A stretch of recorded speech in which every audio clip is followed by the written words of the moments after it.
everybody, I am here today doing a vlog. I'm participating in the bookshelf tag and Susanna Roundtree tagged me. Go ahead and check her out at www.vintagenovels.com. So here are my answers to the bookshelf tag. Question number 1. Is there a book you really want to read but haven't because you know that it'll make you cry? I generally don't avoid a book because it will make me cry. It's either from laziness or from not wanting to be convicted about something.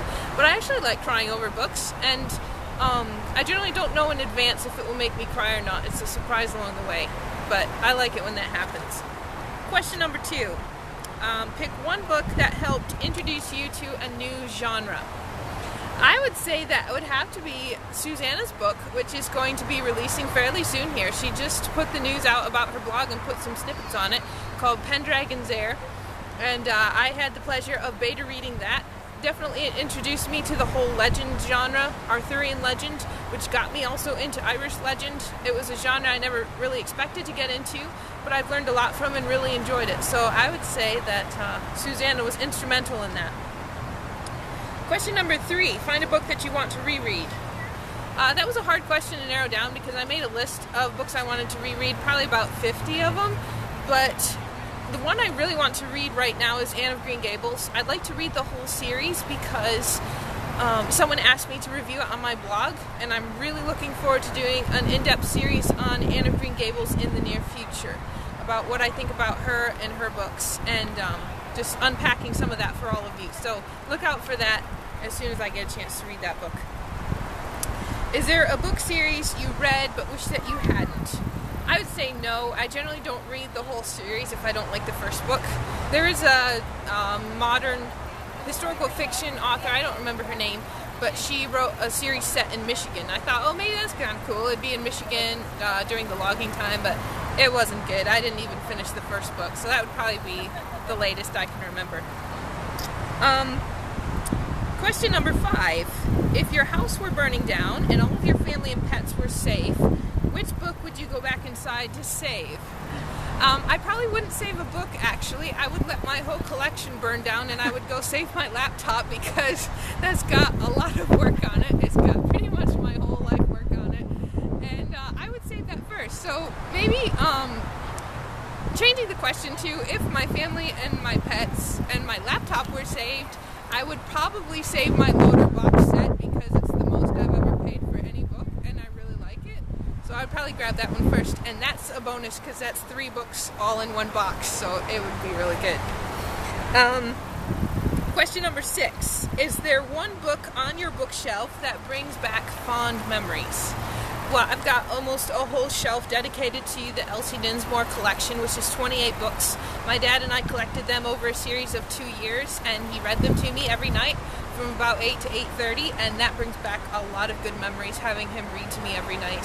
And I started the series with great reluctance, but he kept persuading me, and after the first chapter I was hooked, and 28 books later have very fond memories and still love those books. Question number 7. Find a book that has inspired you the most. I was thinking through this. I've put a lot on my blog of books that have inspired me. But I was trying to trace it back to the beginning book, and I would say about the time of my life that I read The Hiding Place by Corrie ten Boom was probably the time where I got started on a lot of learning about the Lord's grace, learning about His justification, how Jesus is my advocate, just some key aspects that gave me a lot of assurance in my salvation. So I would say The Hiding Place was probably the key that got me started in that. Question number 8. Do you have any autograph books? Yes, I do. I have a lot of autograph books. I like collecting autographs whenever I get the chance. I was going through my book collection and I have Ken Ham, I have Todd Wilson, I have Albert Mohler, I have Kevin DeYoung, I have Sarah Stephen and Grace Malley, Dave and Nita Jackson, and Stacey McDonald from Raising Maidens of Virtue. So those are some that I was able to find. I also have, I didn't get it in person, but I bought it, I got it for free from a church library, I think.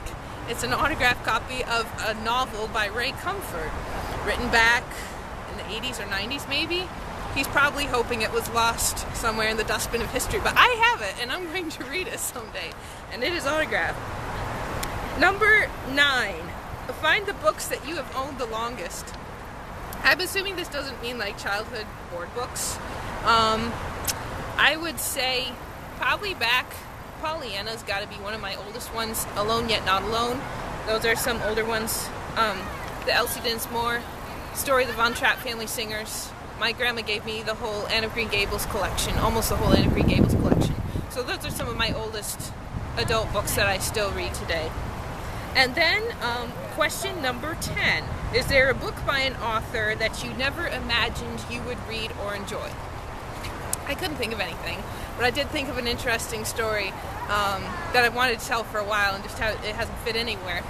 I think back in the time when around 2002, 2003, when the Lord of the Rings movies released, I didn't know anything about Lord of the Rings. That was evil. You didn't read Lord of the Rings in my mind. And we went to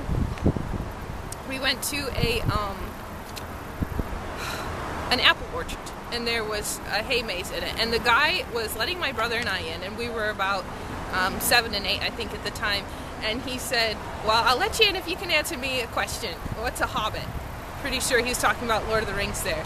So he was telling us all about Frodo, and I had no idea what a hobbit was or what Frodo was, or I was determined I would never ever know, because that was probably evil if the guy at the apple orchard knew about it. So needless to say, a few years later, it's a lot different now. So I very much enjoy Lord of the Rings, and that was a first impression that was happily very different from the original book. So these are my answers to the 10-question bookshelf tag. And thanks so much, Susanna, for inviting me to this tag. And I will tag some people underneath this video. Hope y'all have a great week. Bye-bye.